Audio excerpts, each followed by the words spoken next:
हमारा जो अगला पार्ट रहता है वो रहता है डिपोजिशन लैंडफॉर्म्स के बारे में। डिपोजिशन लैंडफॉर्म्स क्रिएट कैसे हुए? तो सर हमें पता है कैसे क्रिएट हुए कि सी की वेव्स जो होती हैं वो हार्ड रॉक, सॉफ्ट रॉक जो होती है सी के लाइन में, कोस्टल एरियाज में, ठीक है। कोस्टल एरियाज कौन से एरियाज थे सर? कोस्टल एरिया पढ़े थे हमने कि एक तरफ तो आपको क्या देखने को मिलेगी, लैंड देखने को मिलेगी, और उसके पास में आपको क्या देखने को मिलेगा, सी देखने को मिलता है, ओशियन देखने को मिलता है।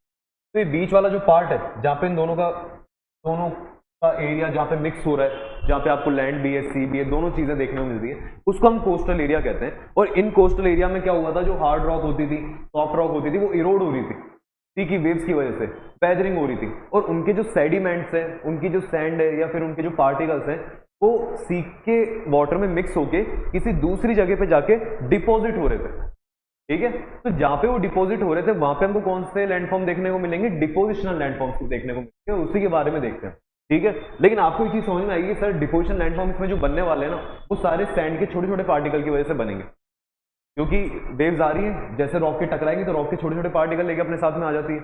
तो सही बात है, यहाँ पे हमको जो लैंडफॉर्म देखने को मिलते हैं उन्हें स्टार्ट करते हैं।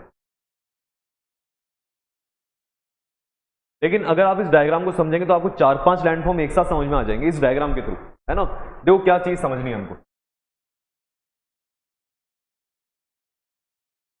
हमने माना कि नीचे वाला जो पार्ट है तो लैंड है, और ऊपर की तरफ जो है ये सी है या फिर ओशियन है। और हम इसके अंदर क्या हो रहा है, जो सी है उसमें करंट इस तरह से चल रहा है, ठीक है। वाटर का जो करंट है वो इधर की तरफ चल रहा है, वाटर का करंट पता है आपको, सी की जो वेव्स है, लहरें, वो ऐसे चल रही है। अब इसकी वजह से क्या होगा, मान लीजिए ये कहीं से टकराई होंगी, किसी जगह पे टकरा रही है, और टकरा के वहां के जो रॉक है या जो माउंटेन वाला जो हाई लैंड्स है, उनको क्या कर दिया, इसने इरोड कर दिया। इरोड करने के बाद में वहां से पार्टिकल्स लेकर आ रही है अपने साथ में, सैंड लेकर आ रही है, और लाकर इधर की तरफ आए। अब जैसे ही यहाँ पे आती है तो इसको यहाँ पे लैंड देखने को मिलती है, उस लैंड के ऊपर इसने क्या करी, पार्टिकल अपने यहाँ पे डिपोजिट कर दिए, ठीक है। जब लैंड के बिल्कुल किनारे पे पार्टिकल्स मिलते हैं तो इसी को हम क्या कहते हैं, बीचेस कहते हैं। अरे बीचेस यही तो होते हैं, बीचेस देखे आपने। बीचेस क्या होते हैं कि जमीन और समुद्र के बीच में जहाँ पे वो मिट्टी सी रहती है, समुद्र वाली मिट्टी, उसको हम बीचेस कहते हैं। तो वो देखो यहाँ पे देखने को मिलेंगे कि नीचे लैंड, इधर की तरफ सी, और यहाँ पे इसने क्या करे, जो ओशन की वेव्स आ रही हैं उन वेव्स ने यहाँ पे लाके अपने पार्टिकल्स को या सैंड को या ग्रेवल को क्या कर दिया, स्टोर कर दिया, डिपोजिट कर दिया। लेकिन ऐसा, चलो ये यहाँ पे काम हो गया, है ना, फर्स्ट। सेकंड इसके अंदर क्या होता है, मान लो ये और वहां से फिर क्या लेकर आ रही है, सैंड वगैरह लेकर आ रही है। अब यहाँ तो डिपोजिट होएगा नहीं, क्योंकि यहाँ तक तो भर चुका है, तो वो आगे की तरफ आते हैं सैंड के पार्ट।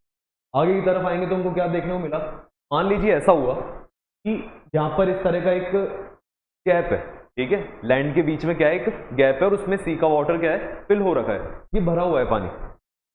लेकिन जब उधर से सैंड आ रही है तो सैंड क्या कर रही है, धीरे धीरे ना इसके यहाँ पे इस वाले पार्ट में क्रिएट, डिपोजिट होने स्टार्ट हो गई, इधर की तरफ डिपोजिट हो रही है।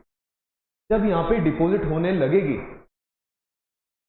तो एक तरह से ये बीच में काइंड का काम कर रही है, बैरियर का काम कर रही है, कि आप डायरेक्टली, मान लीजिए अगर आप बोट लेकर आ रहे हो तो आप यहाँ से बोट लेकर चलना चालू करें तो आप इधर नहीं जा सकते, क्योंकि बीच में आपको यहाँ क्या देखने को मिल जाएगी, सैंड देखने को मिल जाएगी। तो ये जो सैंड होती है इसे हम कहते हैं सैंड स्पिट। क्या कहते हैं इसे, सैंड स्पिट कहते हैं। स्पिट वर्ड जो है इसके लिए मेन स्पिट वर्ड चलता है, बाकी आप इसको कह दो सैंड स्पिट है। ये सैंड स्पिट में क्या होता है कि जो सैंड होती है वो आपकी जो ये लैंड होती है उस लैंड के एक पार्ट से तो कनेक्टेड होती है, पर दूसरे पार्ट से कनेक्टेड नहीं होती, तो सिर्फ एक साइड से ज्वाइंट होती है। ये तो होती है सैंड स्पिट।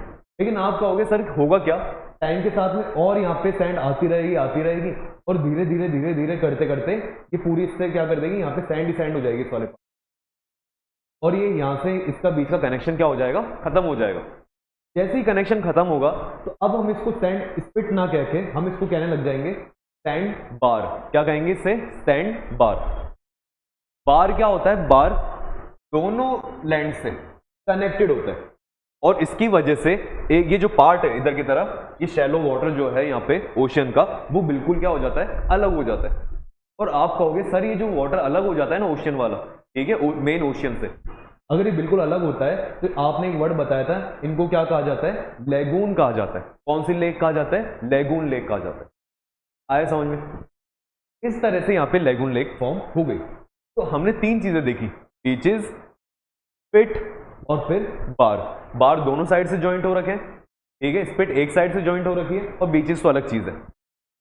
और लैगून हमने यहाँ पे देखा कि लैगून लेक इस तरह से फॉर्म हो सकती है। तो देखो यहाँ पे बार बना हुआ है, ये बार है, यहाँ पे इधर की तरफ मिट्टी, इधर की तरफ मिट्टी है, बीच में हल्का सा बार में कोई छोटा मोटा गैप देखने को मिल जाए तो मिल जाए, अदरवाइज नहीं देखने को मिले, है ना। यहाँ पे इसमें दे रखा है कि छोटा सा गैप है, छोटा सा गैप देखने को मिल जाए तो भी हम उसको बार ही कहेंगे। स्पिट में तो क्या होता है कि अच्छा खासा बड़ा गैप होता है, छोटा सा गैप है तो बार, अदरवाइज बार में क्या होता है गैप देखने को भी नहीं मिलता, पूरी कनेक्टेड होती है। लेकिन बात आती है बैरियर आइलैंड। बैरियर आइलैंड क्या होता है, ये भी देखो बैरियर का काम कर रहा है। बैरियर का मतलब ये भी वाटर को दो पार्ट में डिवाइड कर रहा है, मतलब एक तरफ तो ओशन का वाटर रहेगा और इधर की तरफ यहां पर कोई शैलो वाटर रहेगा। सर आप ये शैलो वाटर क्यों कहते हो उसको?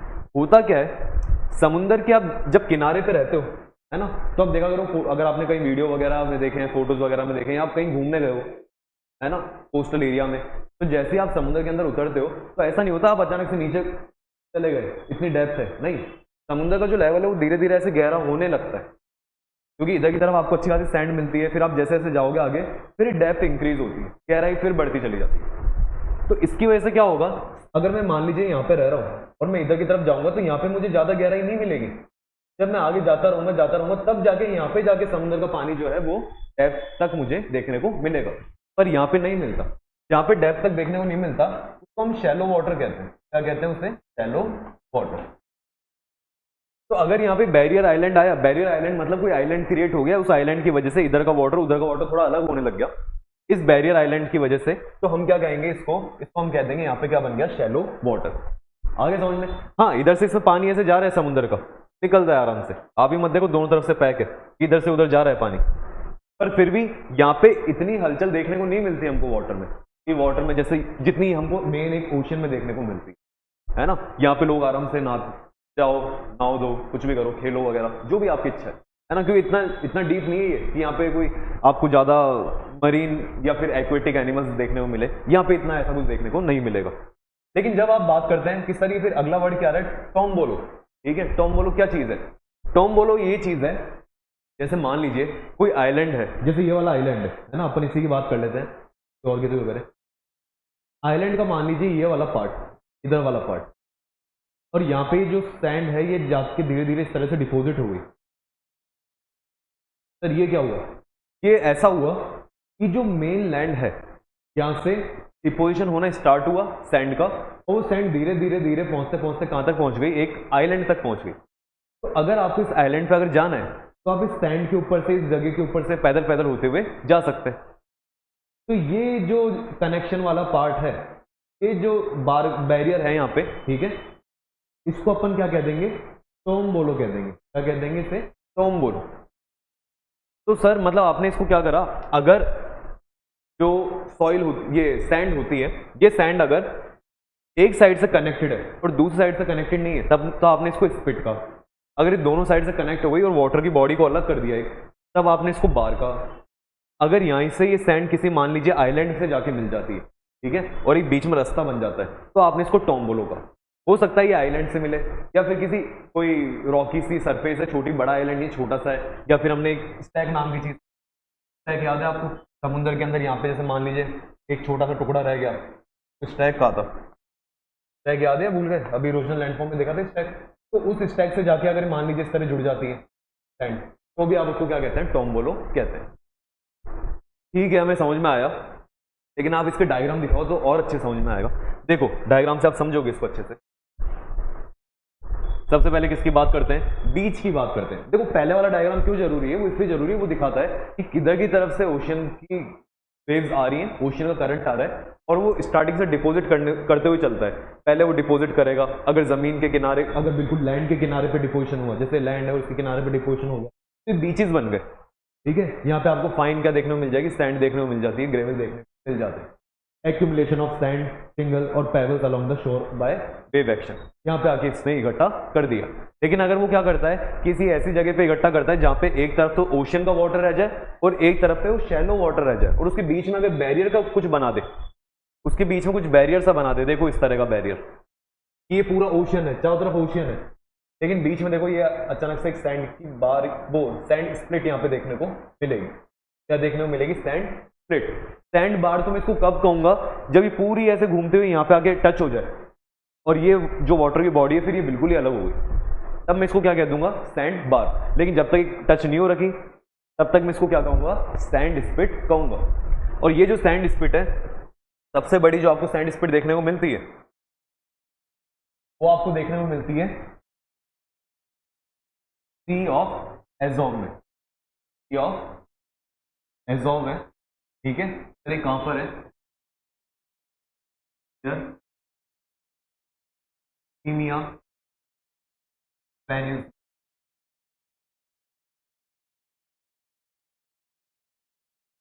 यूक्रेन रशिया के पास में है ना। ये क्रीमिया जो पेनिनसुला है, क्या है, रशिया और यूक्रेन की लड़ाई चलती रहती है इसको लेके कि ये हमारा है, ये हमारा है। तो उस जो क्रीमिया पेनिनसुला है उसके पास में मिलता है सी ऑफ एज़ोव। उस सी के अंदर आपको देखने को मिलती है अराबत स्पिट। कौन सी स्पिट है, अराबत स्पिट है। लगभग 110 किलोमीटर की, इतनी बड़ी स्पिट है 110 किलोमीटर की। तो ये सबसे बड़ी स्पिट है हमारे वर्ल्ड की। और स्पिट आपको समझ में आ ही गया क्या कह रहा है। Spit narrow ridge of sand और shingle projecting into the sea form by longshore drift. आप वैसे इसकी सिंपल सी कोई बात याद रखना चाहे वो ये याद रखना कि होता क्या है, ये एक साइड से कनेक्टेड होती है मेन लैंड की। मेन लैंड जो होती है, मेन लैंड होती है उसमें वन साइड से कनेक्टेड होती है, अदर साइड इसका क्या रहता है, ओपन रहता है। तो सर ये इसमें एक और चीज समझ सकते हो आप कि जब ये ओपन है, अगर सर ये क्लोज हो जाता है तो मैं इसको स्पिट की जगह क्या कह देता हूं, बार कह देता हूं। और जो अंदर की तरफ फॉर्म होती है इसको आप क्या कह देते हो, लेगून लेक। लेगून लेक कह देते हैं, लेगून कह देते हैं। लेकिन अगर जब तक ये स्पिट बनी हुई है तब फिर आप इस पार्ट को क्या कहना चाहोगे, तब आप इसको कह सकते हो बे। क्या कह सकते हो, बे। बे का मतलब क्या होता है, जैसे आपने बे ऑफ बंगाल देखा है, बे ऑफ बंगाल भी कुछ इस शेप की होती है। ये देखो इधर की तरफ, ये इंडिया का कुछ इधर की तरफ ऐसा पार्ट है, और ये इधर वाला जो पार्ट है इसको अपन क्या कहते थे, बे ऑफ बंगाल कहते थे। बे क्यों कहते थे, क्योंकि देखो ये पार्ट जो है ये ऐसे घूम जाता है। और बे किसको कहते हैं, ओशन का वाटर। ओशन का वाटर अगर किसी लैंड से आके मिल जाए, लेकिन उसकी क्या है, एक साइड ओपन है, एक साइड क्या है, पूरी ओपन हो रखी है, ठीक है। बाकी तीन साइड से वो क्या हो रखा है, पैक हो रखा है। एक साइड उसकी ओपन है, और जो ओपन वाली साइड है वो ब्रॉड है। कैसी है वो साइड, ब्रॉड, ठीक है। अगर वो ब्रॉड होती है तो उसको अपन क्या कह देते हैं, बे कह देते हैं, ठीक है। लेकिन अगर वो साइड जो होती है वो छोटी होती है, ओपन एक साइड जो होती है अगर वो छोटी रहेगी, फॉर एग्जांपल मान लीजिए हमने ये यहाँ पे बना दिया, लेकिन अगर इंडिया का ये पार्ट कुछ इस तरह से होता और ये फिर से आपको यहाँ पे लैंड देखने को मिलता, समझ रहे हो बात को। अभी तो कैसा है, अभी तो इस तरह का है, तब तो आपको यहाँ पे एक अच्छी खासी बे देखने को मिल रही है, क्योंकि तीन साइड से पैक्ड है, पर एक साइड जो ओपन है वो ब्रॉड है।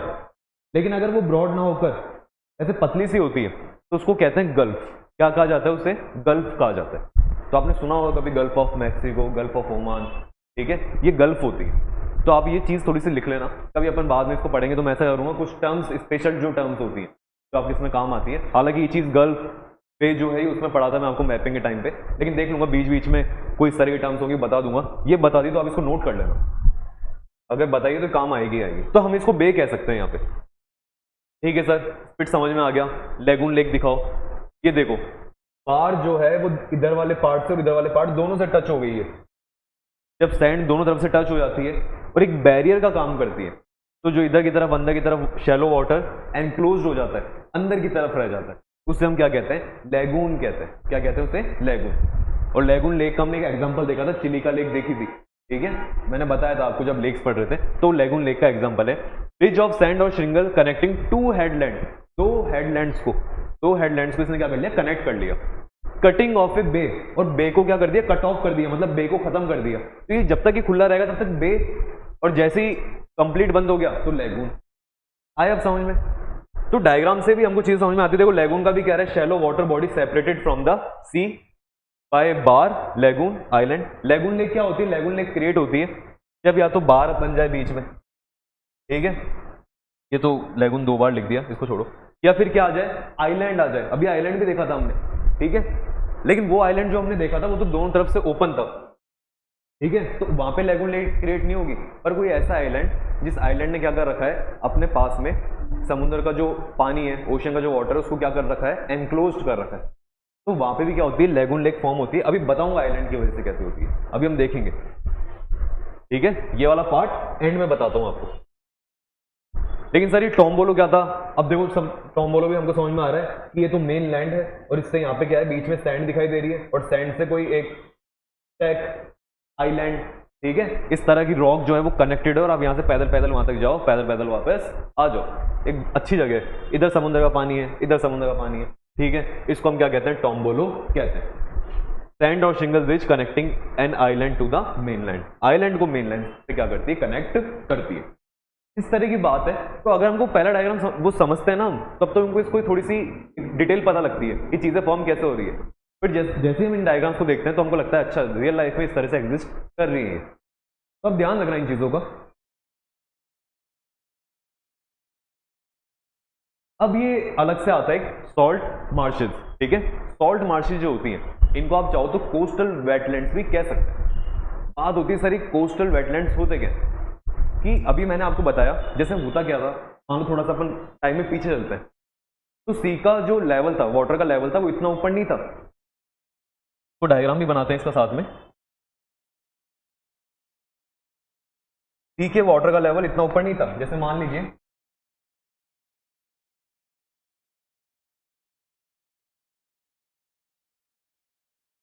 ठीक है, अब मैं कह रहा हूं यहां पे सी का वाटर लेवल कहां तक था, यहां तक भरा हुआ था। ठीक है सर, यहां तक अगर वाटर लेवल है तो फिर जो ये वाला पार्ट था, यहां पे क्या थे, पेड़ पौधे थे। ठीक है, आपको छोटे मोटे पेड़ जो है, ट्रीज वगैरह, वो यहां पे देखने को मिल जाते। लेकिन जब सी का वाटर लेवल बढ़ा, सी का वाटर लेवल इंक्रीज करता है। ठीक है, टाइम टाइम इंक्रीज करता जा रहा है। क्यों इंक्रीज करता जा रहा है? क्योंकि एक तो ग्लेशियर्स वगैरह पिघलते जा रहे हैं। पहले जो आइस एज के टाइम पे सारा पानी जमा होता है वो पिघल गया है ना, और जैसे जैसे टाइम के साथ में हीट बढ़ती जा रही है, पिघलते जा रहे हैं, सी का लेवल इंक्रीज होता जा रहा है। तो सी के लेवल के इंक्रीज होने की वजह से, जैसे अभी हम ग्लोबल वार्मिंग वाला टॉपिक पढ़ेंगे जब एनवायरमेंटल ज्योग्राफी के अंदर, तब हम देखेंगे कि कैसे हम अर्थ को गर्म करते जा रहे हैं और इसकी वजह से सी का लेवल जो है वो इंक्रीज होता जा रहा है। ठीक है, तो ये सी का लेवल मान लीजिए इंक्रीज हुआ, और इंक्रीज होने की वजह से वाटर जो है अभी यहां तक आ गया। जब ये वाटर वहां तक आया तो आप कहोगे सर अब तो सब कुछ डूब गया पानी में, जो यहाँ का वेजिटेशन था वो सारा पानी में डूब गया। और उसकी वजह से क्या होगा, बाकी नीचे की जो सैंड है जो है ना, उसके अंदर ये सॉइल जो है उसके अंदर क्या होंगे, ये सारे जितने प्लांट्स हैं ये सारे डिकम्पोज हो जाएंगे, सबकी खाद बन जाएगी नीचे मिक्स होने की वजह से। फिर यहाँ पे क्या होगा, दोबारा एक नया वेजिटेशन हमको देखने को मिलेगा। पर जो यहाँ पे अब इस समय यहाँ पे पेड़ पौधे उगेंगे, जो यहाँ पे अब वेजिटेशन देखने को मिलेगा, वो वेजिटेशन कौन सा होगा, कोस्टल वेजिटेशन। ऐसा वेजिटेशन होगा कोस्टल। कोस्टल मतलब ये बना होगा, लेकिन आप इसके अंदर सारी चीजें ब्रैकिश वाटर से। कैसे वाटर से बना हुआ होगा ये? ब्रैकिश वाटर मतलब खारे पानी से, जो समुद्र का पानी है उससे मिलकर बना हुआ है ये कोस्टल वेजिटेशन। यहाँ पे जो फॉरेस्ट होते हैं उन फॉरेस्ट को कहा जाता है मैनग्रोव फॉरेस्ट। क्या कहा जाता है उन्हें? Mangrove forest. मैनग्रोव फॉरेस्ट क्या होते हैं? वो फॉरेस्ट जो ब्रैकिश वाटर मिलते हैं। ब्रैकिश वाटर आपको कहाँ देखने को मिलेगा? कोस्टल एरिया में। ठीक है, कोस्टल एरिया जहां पर क्या है, समुद्र का पानी भरा हुआ है लेकिन वहां पे वेजिटेशन भी है। तो इस जगह पे हमको कुछ इस तरह का देखने को मिलता है। तो आपको इस तरह से देखना पड़ेगा कि सी का लेवल जो है धीरे धीरे क्या करता जा रहा है, राइज करता जा रहा है, इंक्रीज होता जा रहा है, बढ़ता चला जा रहा है। और हमको क्या होगा, और एरियाज में भी कोस्टल वेजिटेशन देखने को मिल जाएगा। जैसे यहाँ पे देखो, ठीक है, उधर की तरफ पूरा ओशियन है, ये पूरा ओशियन है। लेकिन जब आप ओशन की इधर देख रहे हो तो जैसे ओशन का लेवल राइज कर रहा होगा तो यहाँ पे देखो पानी भरना स्टार्ट हो चुका है। ये पानी भर रहा है, यहाँ पे धीरे धीरे पानी आता चला जा रहा है, जिसकी वजह से क्या है, यहाँ का जो वेजिटेशन है इसमें थोड़ा चेंज आएगा। ये चेंज, अब जो यहाँ पे प्लांट्स मिलेंगे वो आपको फ्रेश वाटर वाले प्लांट्स नहीं मिलेंगे जिनको जो फ्रेश वाटर से बनते हैं, बल्कि ब्रैकिश वाटर वाले प्लांट्स मिलेंगे। धीरे धीरे यहाँ का सारा ये वेजिटेशन चेंज हो जाता है, चेंज होकर कुछ इस तरह का फॉर्म हो जाता है। इसे हम क्या कहते हैं? इसे हम कहते हैं कोस्टल वेटलैंड्स, या फिर हम इसे क्या कहते हैं, सॉल्ट मार्शेस भी कहते हैं। क्योंकि मार्शी एरिया होता है, मार्शी एरिया मतलब दलदल जैसा, मार्शी एरिया मतलब दलदल जैसा, क्योंकि यहाँ पे देखो पानी भी है, नीचे मिट्टी भी है। अब नीचे अगर मिट्टी और ऊपर पानी है तो वो मिट्टी ऐसी नहीं बिल्कुल हार्ड रहती है, अगर आप उसमें पाँव रखोगे तो आपका पाँव अंदर चल जाएगा। और जितना आप उसमें हिलने की कोशिश करोगे उतना आप उसमें नीचे चलते जाओगे, ठीक है। तो ये मार्शी एरियाज होते हैं, तो आप इसको चाहो तो मैंग्रोव फॉरेस्ट है, और ये इसमें क्या लिख सकते हो आप, कैसा एरिया है ये, मार्शी एरिया। सर आपने तो ये मार्शी एरिया, ये थोड़ा सा ऐसा कुछ आपने वहां भी बताया था हमको डेल्टा के अंदर, कि डेल्टा में आपने बताया था रिवर जो आती है वो आके जैसे ही ओशन में मिक्स होती है तो वहां पे अपने सेडिमेंट छोड़ देती है, और वो सेडिमेंट जब छोड़ती हैं तो उस सेडिमेंट्स के आसपास में हमको वहां पे क्या देखने को मिलेगा, मान लो सेडिमेंट छोड़ा, वो सेडिमेंट जो होता है वो मिनरल्स से भरा रहता है उसके अंदर, है ना, तो वहां पे कुछ मान लो वेजिटेशन बन जाए, पेड़ पौधे आ जाए, तो आपने उसको डेल्टा कहा था। तो डेल्टा जो है सर, डेल्टा भी ऐसा हो सकता है डेल्टा, मान लो इधर से कोई रिवर आ रही है, तो रिवर ने अपना पानी इस तरह छोड़ रखा है, इधर से ओशन का वाटर उसमें मिक्स हो रहा है, ब्रैकिश वाटर बना, और आपको यहाँ पे क्या देखने को मिल जाए, मैनग्रोव फॉरेस्ट देखने को मिल जाए, मार्श एरिया देखने को मिल जाए। तो सर फिर डेल्टा भी कोस्टल वेटलैंड है, ठीक है। डेल्टा जो है वो भी एक क्या है, कोस्टल वेटलैंड है, पर वो उसका एक पार्ट है। मतलब कोस्टल वेटलैंड तो अपन किसको कहते हैं, यहाँ पे इस तरह का वेटलैंड फॉर्म हो जाए, ऐसा किसकी वजह से भी फॉर्म हो सकता है, डेल्टा की वजह से।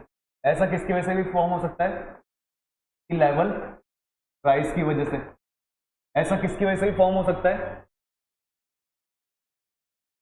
एस्टुअरी की वजह से। एस्टुअरी बताया था मैंने, एस्टुअरी बताया था मैंने कि वो रिवर जो ज्यादा सेडिमेंट लेकर नहीं आती, जो सीधे आके ओशन मिक्स हो जाती है, तो वहां पे अगर कुछ आपको इस तरह का मार्श एरिया देखने को मिलता है तो वो एस्टुअरी था। तो वहां भी आपको कोस्टल वेटलैंड देखने को मिल सकते हैं, डेल्टा के किनारे देखने को मिलते हैं, सी लेवल बढ़ने की वजह से देखने को मिल सकते हैं। कोस्टल वेटलैंड जो होता है अपने आप में एक अच्छी जगह होती है, क्योंकि यहाँ पे आपको डिफरेंट टाइप की स्पीसीज देखने को मिलती है, एनिमल्स की और प्लांट्स की, जो नॉर्मल जगह पे एग्जिस्ट नहीं करती, क्योंकि नॉर्मल वाली जगहों पे आपको फ्रेश वाटर वाली देखने को मिलेगी, पर यहाँ पे जो देखने को मिलता है एनिमल्स हो या प्लांट्स, वो ब्रैकिश वाटर वाले होते हैं, जो कि हमारे लिए क्या बहुत ज्यादा जरूरी होते हैं, और इनको हम क्या कहते हैं, वेटलैंड्स कहते हैं, कोस्टल वेटलैंड्स कहते हैं। और यहाँ पे जो फॉरेस्ट है इनको मैनग्रोव फॉरेस्ट कहते हैं, ठीक है। आई चीज समझ में, ठीक है सर, सॉल्ट मार्शेस आ गए समझ में।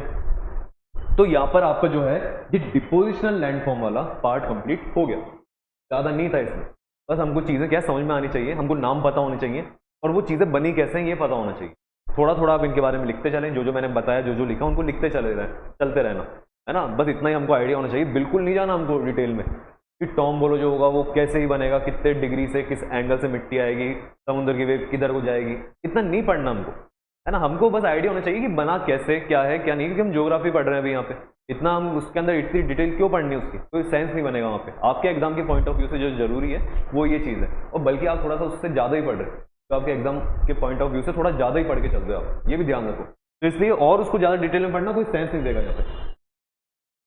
लेकिन ये जो अगला टॉपिक है ये मैं इसको इसके साथ में करवाता हूँ। यहाँ पे मैं आपको बताता हूँ कोस्टल लाइंस के बारे में, जो कोस्ट के ऊपर लाइंस होती है, ठीक है, जहाँ पे समुद्र का पानी लैंड के साथ में मीट कर रहा होता है, वहाँ पे जो कोस्ट लाइन बनती है, क्या कहते हैं उसको, कोस्ट लाइन, ठीक है, समुद्र का पानी लैंड के वाटर से जहाँ पे मीट कर रहा होता है उसको कोस्ट लाइन कहते हैं, लिख लेना। तो कोस्ट लाइन जो होती है वो कितने तरह की हो सकती है, होती तो बहुत तरह की, लेकिन हम यहाँ पे कितने तरह की पढ़ेंगे, 3 तरह की हो सकती है कोस्ट लाइन। एक तो रिया, ठीक है, कौन कौन सी कोस्ट लाइन पढ़ेंगे अपन पढ़ेंगे, एक तो किसके बारे में, एक अपन और के बारे में, एक अपन डैल्मेशियन, ठीक है। 3 तरह की कोस्ट लाइन देखेंगे, रिया, फिजोर्ड और डैल्मेशियन के बारे में। सर ये तीनों कोस्ट लाइन में डिफरेंस क्या है, तो तीनों में डिफरेंस ये है, कोस्ट लाइन तो आपको पता चली गई, लेकिन मान लीजिए रिवर आ रही है, रिवर आके किस में मीट कर रही है, ओशन में मीट कर रही है। आप कहोगे सर रिवर अगर ओशन में मीट करती है तो अपने वहां पे सेडिमेंट छोड़ देती है, और इनको अपन डेल्टा कहते हैं। हाँ सही है, आपने ये पढ़ा है, लेकिन मान लीजिए मैं ऐसा कह रहा हूँ, यहाँ पे क्या था, रिवर जब इसमें आके मीट करी तो ये पूरी हार्ड रॉक थी।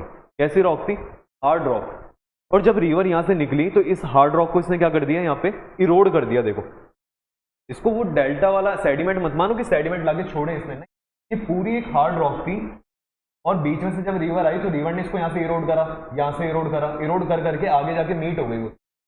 लेकिन जब ये बीच में से इरोड कर दिया तो होगा क्या, अगर आप मान लो घूमने चले गए यहाँ पे और आप जाके यहाँ पे खड़े हो, तो आपके लिए तो ये कोस्ट लाइन हो जाएगी, बीच में इधर आपको समुद्र देखने को मिलेगा, तो आप कहोगे यहाँ पे कोस्ट लाइन है। जब आप यहाँ पे खड़े हो तो आपके लिए इधर ये कोस्ट लाइन हो गई, आप यहाँ पे खड़े हो, आपको ये सारी कोस्ट लाइन देखने को मिलेगी। कोस्ट लाइन क्यों कह रहे हो, क्योंकि सर इसके अंदर जो पानी है वो कैसा वाटर है, ब्रैकिश वाटर है, रिवर का और ओशन का मिक्स वाला वाटर है, ब्रैकिश वाला, इसलिए मैं इसको कोस्ट लाइन कह सकता हूँ। और यहाँ पे अब आपको ये देखने को, यहाँ पे खड़े हो, कहीं भी आप हो रहे हो तो आपको सारी कोस्ट लाइन देखने इस तरह का जो होता है इसे हम क्या कहते हैं, रिया कोस्ट लाइन कहते हैं। कौन सी कोस्ट लाइन होती है, रिया, जहाँ पे रिवर के वाटर की फ्लो की वजह से इरोजन होता है हार्ड रॉक का और बीच में उनके गैप बन जाते हैं, तो रिया कोस्ट लाइन कहते हैं। देखो इस तरह से डायग्राम में भी दिख रहा है, यहाँ से कोई रिवर आ रही थी ऊपर से कोई रिवर आ रही है और आके उसने देखो इस तरह से इरोड कर दिया बीच बीच में, हार्ड रॉक जो है वो रह गई। और देखो ये बड़ा होता है, ये फिनोमेना छोटा नहीं है। यहाँ पे अगर आपको डायग्राम में दिख पा रहा हो, नहीं दिखेगा वैसे, बोट खड़ी है यहाँ पे, जो जहाज है वो खड़े हैं यहाँ पे, तो ये बोट जो है देखो कितनी कितनी दिख रही है, छोटी छोटी दिख रही है। तो ये बहुत बड़ा फिनोमेना है रिया वाला। आप ऐसे मत देखना कोई छोटे मोटे लाइंस वगैरह देखने को मिलेंगी। अगर आप जैसे यहाँ पे खड़े हो तो सोचो बोट इतनी छोटी, तो आप तो कितने छोटे से दिखोगे यहाँ पे। तो इस तरह का फिनोमेना जो है रिया कोस्ट लाइन का होता है, ठीक है। लेकिन बात करते हैं अगर फिजोर्ड वाले की, तो फिजोर्ड वाला जो होता है उसमें देखो क्या देखने को मिलता है यहाँ पे कि फिजोर्ड कोस्ट लाइन जो होती है वो किस तरह से फॉर्म होती है। तो हमने रिवर वाले जो टॉपिक पढ़ा था, रिवर इरोजन वाला, उसमें एक चीज देखी थी कि अगर दो माउंटेन्स होते हैं और मान लीजिए इनके बीच में से यहाँ से रिवर जा रही है, तो टाइम के साथ में इरोजन करती रहती है और करने की वजह से क्या होता है, माउंटेन्स के बीच में इस तरह की वी शेप की वैली फॉर्म हो जाती है। लेकिन मैंने आपको वहां पे एक चीज बताई थी कि जब रिवर माउंटेन के बीच में इरोजन करती है तो उसे वी शेप वैली कहते हैं, लेकिन जब वही काम ग्लेशियर करता है, ठीक है, तो उसे यू शेप वैली कहा जाता है। क्योंकि ग्लेशियर क्या होता है, ग्लेशियर जिस फॉर्म में चलता हुआ आता है तो एक यू शेप के अंदर, इस तरह की शेप में, जैसे इस तरह का माउंटेन है तो यहाँ पे यू शेप की वैली क्रिएट करेगा। तो ग्लेशियर जब ऊपर से आता है तो इस तरह का इरोजन करता है, जिसकी वजह से यू शेप वैली क्रिएट होती है। अब मैंने आपको बताया कि पहले के टाइम तो क्या था, सी का लेवल इतना नहीं था, लेकिन अब धीरे धीरे राइज करता जा रहा है ना, प्रीवियस टाइम से। तो राइज होने की वजह से जो वाटर का लेवल है वो किधर की तरफ आता चला गया, ऊपर की तरफ आ गया। जब वाटर का लेवल ऊपर की तरफ आया तो यहाँ पे पानी भर गया और इधर की तरफ ही पूरे ओशियन, ये पूरा ओशियन है। और इधर जमीन की तरफ क्या हो रहा है, दो माउंटेन के बीच में क्या आ गया, वाटर आ गया। और वो जो वाटर है कैसा वाटर है, ओशियन का वाटर है। ये लग रहा है आपको, ऐसा लगेगा कि रिवर है, माउंटेन के बीच से रिवर जा रही है, पर रिवर नहीं है ये। इसमें क्या है, एक तरफ उधर की तरफ कहीं दूर ओशियंस है और ओशियन से वाटर होता हुआ फिर इधर की तरफ आ रहा है और इधर की तरफ कहां तक जाएगा, आगे तक जाएगा, जहां तक ये यू शेप की वैली मिलेगी, ठीक है।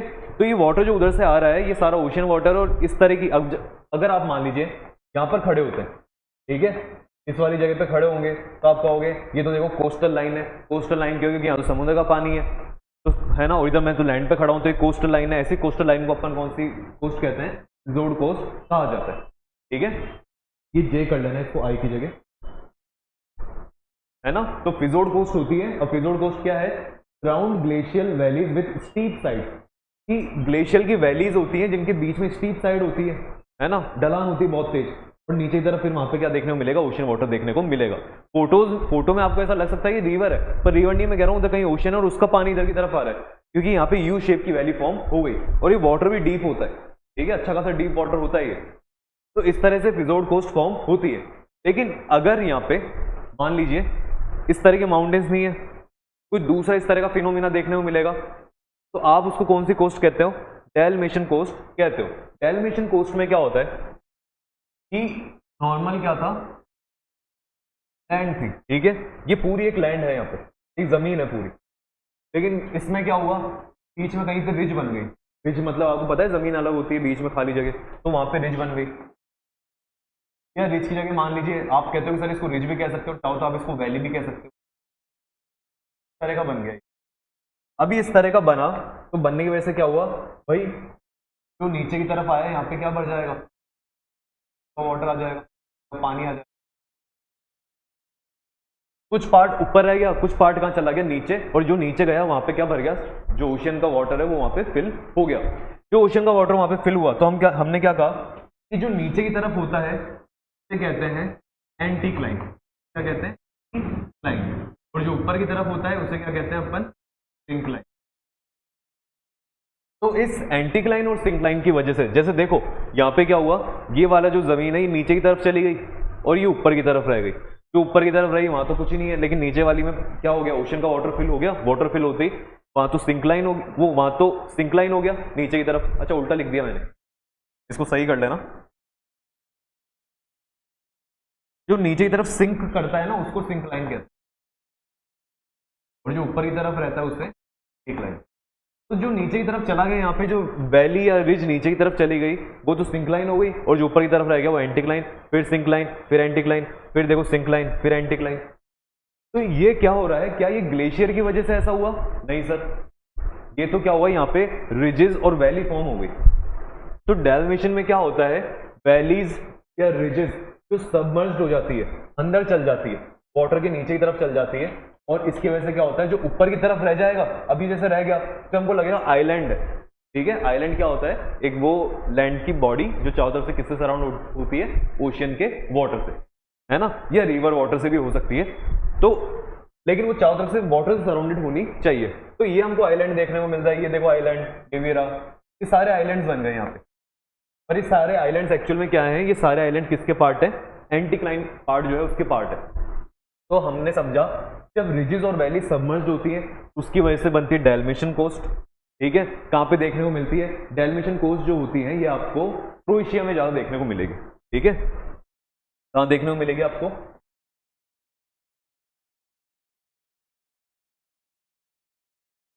क्रोएशिया में ज्यादा देखने को मिलती है, और आपको देखने को मिलती है यूगोस्लाविया में,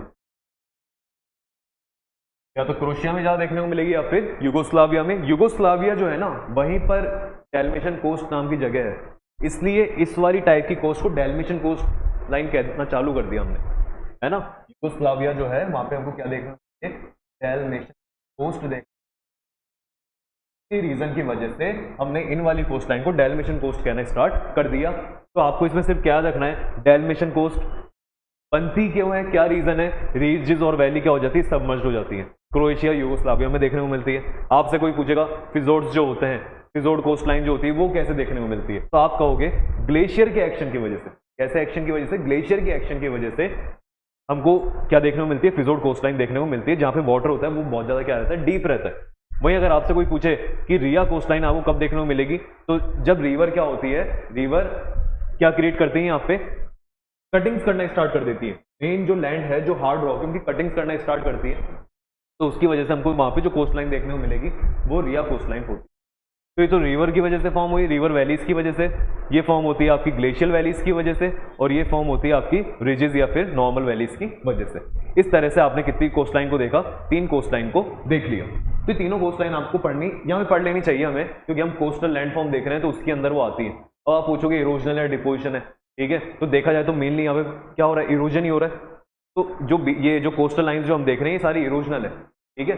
लेकिन ये आपको सोचना पड़ेगा कि यहाँ पे इरोजन हुआ है, डिपोजिशन। अभी हमने जो रिया, फिजोर्ड और जो डेल्मेशन वाली देखी, तीनों के अंदर क्या हुआ कि रिया वाली में तो रिवर ने इरोजन करा, और फिजोर्ड वाली में ग्लेशियर ने इरोजन करा।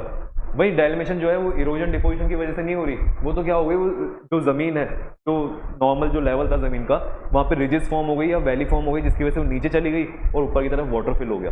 तो डेल्मेशन वाला ना तो आप कह सकते हो कि इरोजनल है और ना डिपोजिशनल है। तो कभी भी अगर इरोजनल डिपोजिशन लैंडफॉर्म आते हैं तो आपको तो सोचना पड़ेगा दिमाग में कि फॉर्म कैसे हो रहा है, पहले क्या काम हो रहा है। ऐसे ही एक टॉपिक ये देख लेते हैं, मैंने इसमें डाल दिया, जल्दी से इसको भी क्लियर कर लेते हैं रीफ के बारे में, कि कोरल रीफ्स वाला जो होता है, जैसे अभी क्योंकि मैंने ऊपर आपको एक चीज बताई थी कि जो आइलैंड्स होते हैं, है ना, हमने एक चीज पढ़ी थी कि लेगून लेक जो होती है, लेगून लेक जो होती है वो आइलैंड की वजह से ही फॉर्म होती है। मैंने ऊपर छुड़वाया था अभी, तो वो कैसे, देखो क्या बताया था मैंने वहां पे। सबसे पहले इसके लिए आपको पता होना चाहिए कोरल रीफ्स क्या होती है।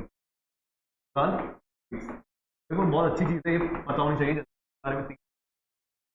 ये 3 चीजें क्यों, सबसे पहले देखते हैं कोरल रीफ होती क्या है।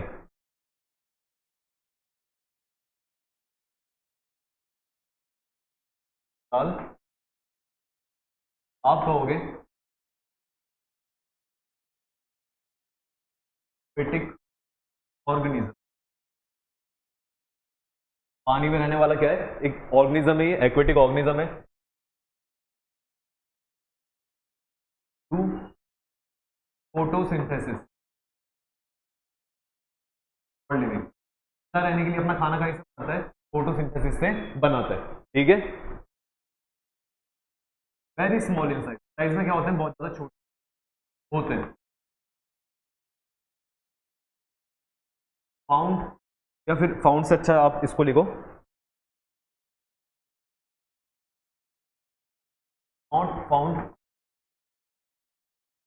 the water have temperature below 20 degree Celsius. 20 degree Celsius से अगर कम कहीं समुद्र में टेम्परेचर होता है पानी का तो वहां पे आपको कोरल रीफ्स देखने को नहीं मिलेंगे। ठीक है, 20 डिग्री या उससे ज्यादा होना चाहिए। इसके कारण ये सिर्फ कहाँ देखने को मिलता है, या तो ट्रॉपिकल में और या फिर सब ट्रॉपिकल एरिया, तो ट्रॉपिकल एरिया या फिर सब ट्रॉपिकल एरिया। फिर इसके बाद में आप एक और चीज याद रखो, नॉट फाउंड डीप वाटर, गहरे पानी में देखने को नहीं मिलते। ठीक है, कितना डिग्री, लगभग 180 फीट से क्या होना चाहिए, कम होना चाहिए। ठीक है, 180 फीट तक का गहरा पानी है तो आपको कोरल रीफ देखने को मिल जाएंगे, वरना उससे अगर ज्यादा गहरा है तो वो नीचे देखने को नहीं मिलेंगे। क्यों नहीं मिलेंगे, क्योंकि 180 फीट से जब आप नीचे जाओगे तो फिर वहां पे क्या होता है, सन की लाइट नहीं पहुंच पाती, और ये जो है हमने देखा मेनली किस पे डिपेंड करता है, फोटोसिंथेसिस पे। तो 180 फीट से आप नीचे जाओगे तो वहाँ लाइट नहीं पहुंचेगी, तो वहाँ कोरल रीफ नहीं मिलेंगे। कोरल रीफ आपको शैलो वाटर में देखने को मिलता है, तो 180 फीट के आसपास गहरे होते हैं, या इससे कम भी चल जाएगा, लेकिन इससे ज़्यादा नहीं होना चाहिए। 20 डिग्री सेल्सियस या उससे कम टेम्परेचर होगा तो नहीं मिलेंगे, 20 से ऊपर ही होना चाहिए।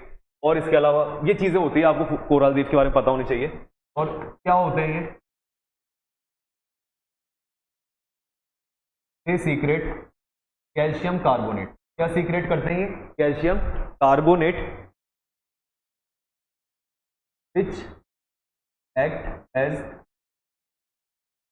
बिल्डिंग ब्लॉक, जो यहाँ पे बिल्डिंग का काम करते हैं। ये secrete calcium carbonate which act as building block, है ना। और ये कैल्शियम कार्बोनेट क्या होते हैं, स्केलेटन टाइप के स्ट्रक्चर्स होते हैं, ये स्केलेटन जैसे ढांचे से होते हैं, ये स्केलेटन टाइप के स्ट्रक्चर्स होते हैं। क्या मैं लिख भी देता हूँ यहाँ, स्केलेटन स्ट्रक्चर, आप लिख लेना ये यहाँ। आप क्या लिखना, दे सीक्रेट कैल्शियम कार्बोनेट, उसके आगे ब्रैकेट में लिखना skeleton like structure bracket close which act as building block. ठीक है, आप लिख लेना ऐसे जैसे मैंने बताया, अगर समझ में नहीं आ रहा यहाँ तो हमको समझ में आ गया। ठीक है सर, ये कोरल रीफ्स होते हैं, और रीफ क्या होती है, इनके द्वारा बनाए गए स्ट्रक्चर को कोरल रीफ कहते हैं। बनाते कौन है, इन ऑर्गेनिज्म को क्या कहते हैं, इनको कहा जाता है कोरल पॉलिप्स। ठीक है, कोरल रीफ तो स्ट्रक्चर का नाम है, और उनको बनाने वाले जो होते हैं उन्हें कहा जाता है कोरल पॉलिप्स। और हमने कोरल पॉलिप्स की कुछ बातें जान ली।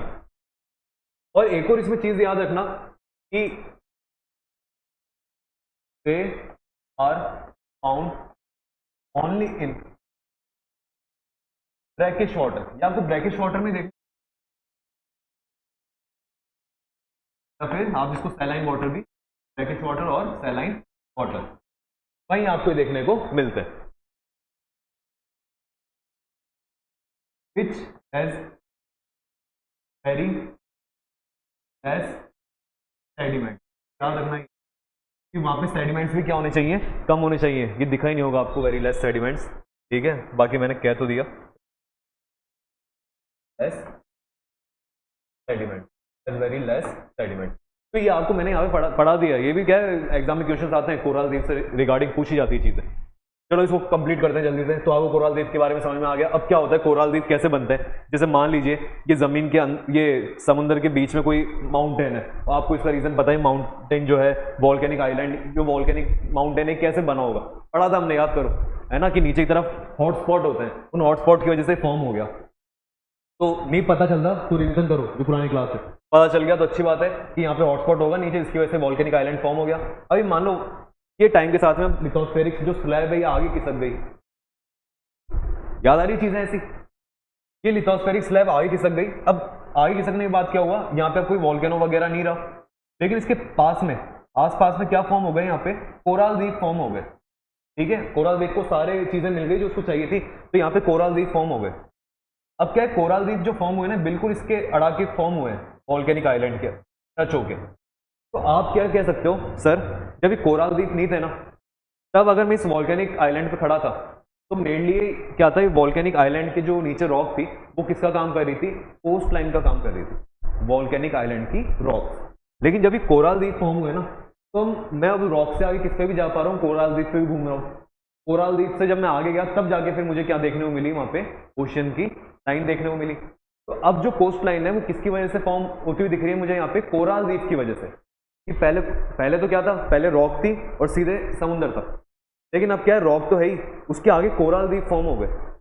और कोरल रीफ क्या है, ये मजबूत स्ट्रक्चर है, कैल्शियम कार्बोनेट के स्ट्रॉन्ग स्ट्रक्चर्स है, जिसकी वजह से जब मैं इन पे से पैदल होता हुआ आगे जाता हूँ तब जाके मुझे फिर क्या देखने को मिलती है, ओशियन देखने को मिलता है या उसकी लाइन देखने को मिलती है। इसलिए हम क्या कहते हैं, यहाँ पे जो कोस्ट लाइन फॉर्म हो रही है, कोस्ट लाइन को अपन कहते हैं फ्रिंजिंग रीफ्स कहते हैं। क्या कहते हैं इसे, ये रहा देखो, fringing reef. Coral reef attached directly to the shore. Coral reef जो होती है वो एक तरफ से तो किससे अटैच होती है, डायरेक्टली शोर से अटैच होती है। शोर क्या होता है, शोर कहते हैं समुद्र के किनारे वाली जमीन को शोर कहा जाता है। ठीक है, समुद्र के किनारे जो जमीन होती है, जो लैंड होती है, उसे शोर कहा जाता है। और यहाँ पे क्या हो गया कि जो कोरल रीफ है डायरेक्टली शोर से कनेक्टेड है, तब इनको फ्रिंजिंग रीफ कहा जाता है और यहाँ पे कोस्ट लाइन की तरह एक्ट करते हैं। लेकिन जब क्या होता है, टाइम के साथ साथ में इसकी वेदरिंग होती चली जाएगी, इस वॉल्केनो की या माउंटेन की वेदरिंग होगी। वेदरिंग होने की वजह से और यहाँ पे कम होते चले जाएंगे, जैसे जैसे माउंटेन कम होगा तो कुछ इस तरह का हो जाएगा। और माउंटेन कम हो गया, लेकिन आपको पता है यहाँ तो कोरल रीफ फॉर्म हो रखी है, लेकिन इसके बीच में हमको यहाँ पे वाटर देखने को मिलेगा। अब अपन ने पढ़ा भी था कि अगर ओशियन का वाटर किसी चीज की वजह से सेपरेट हो जाता है अपने शैलो वाटर से अलग हो जाता है, तो उसको हम लेगून लेक कहते हैं। तो देखो यहाँ पे लेगून लेक टाइप का क्रिएट हुआ, ठीक है, लेकिन अभी वैसे मेन यहाँ पे लेगून लेक नहीं बन पाई, तो हमने इसको सिर्फ क्या नाम दिया है यहाँ पे, कि किसकी तरह एक्ट कर रहा है, बैरियर रीफ की तरह एक्ट कर रहा है। बैरियर रीफ मतलब यहाँ पे बैरियर का काम कर रहा है, मेन ओशियन से इस अंदर वाले शैलो वाटर के बीच में बैरियर का काम करा है इसने। और बैरियर का जैसे इसने काम करा तो अंदर की तरफ जो ये लेक सी फॉर्म हो रही है, इसको हम कौन सी लेक कह सकते हैं, लेगून लेक कह सकते हैं। और अगर ये मान लीजिए टाइम के साथ में और ये खत्म हो गया माउंटेन, तो देखो ये गायब भी हो गया, और ये बीच में जो लेक बनी, ये कौन सी लेक बन के रह गई, लेगून लेक बन के रह गई। और जो यहाँ पे कोरल रीफ का स्ट्रक्चर देखने को मिलेगा, इसे कहा जाता है एटोल। क्या कहा जाता है इसे, एटोल कहा जाता है। तो पहले आपको क्या देखने को मिलती है, फ्रिंजिंग रीफ्स। फ्रिंजिंग रीफ मतलब बिल्कुल यहाँ पे जो टच हो रखी है शोर के, फिर शोर और फ्रिंजिंग रीफ के बीच में जो गैप आ गया, उसकी वजह से लेगून लेक बन गई, तो आपने इसको बैरियर रीफ कह दिया। और जब ये और खत्म हो गया, यहाँ पे बस सिर्फ लेगून लेक रह गई, तो हमने अब इन रीफ को क्या कह दिया, यहाँ पे एटोल कह दिया। तो इस तरह से कोरल रीफ्स की वजह से तीन स्ट्रक्चर्स हमको देखने को मिलते हैं। अगर इसको नीचे से देखा जाए कि किस तरह से फॉर्म हो रहा है, तो देखो कुछ इस तरह से हम समझ सकते हैं कि पहले कोरल रीफ थोड़े साइड साइड में ही आए, फिर कोरल रीफ बड़े हुए तो यहाँ पे बीच में थोड़ा थोड़ा पानी आ गया। ठीक है, दिख रहा है आपको वाटर, यहाँ पे ये पानी आ गया, यहाँ पे ये पानी आ गया। फिर जब ये और कोरल रीफ बढ़े और ये माउंटेन क्या हो गया, वेदर्ड हो गया, खत्म हो गया, इसकी वजह से यहाँ पे पूरे में पानी भर गया, और हमने इन कोरल रीफ्स को क्या कहना स्टार्ट कर दिया, एटोल कहना स्टार्ट कर दिया, है ना। और ये जो आइलैंड्स है यहाँ पे देखने को मिलेगा, इसको एटोल आइलैंड भी कहते हैं। आइलैंड बन गया क्योंकि समुद्र के बीच में जमीन सी एक्ट करेगी। ये आइलैंड जो है किसकी तरह एक्ट करेगा, ये लैंड की तरह एक्ट करेगा, हालांकि बना हुआ कोरल रीफ की वजह से, पर ये अब लैंड जैसा दिखेगा। इतने मतलब मजबूत स्ट्रक्चर होते हैं कोरल रीफ्स के। इसकी वजह, इसका देखो, इसका रीजन भी है। रीजन तो क्या मतलब, इसका अच्छा एग्जाम्पल जो है ना, वो एक है लक्षद्वीप।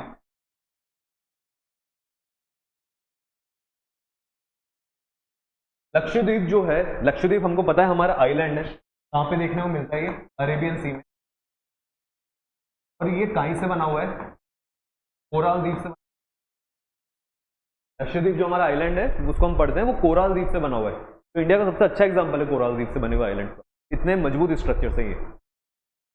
तो इस तरह का हमने जो है ये पार्ट कंप्लीट कर लिया, देख लिया हमने कि किस तरह से इरोजनल और डिपोजिशनल लैंडफॉर्म्स फॉर्म होते हैं सी वेव्स की वजह से।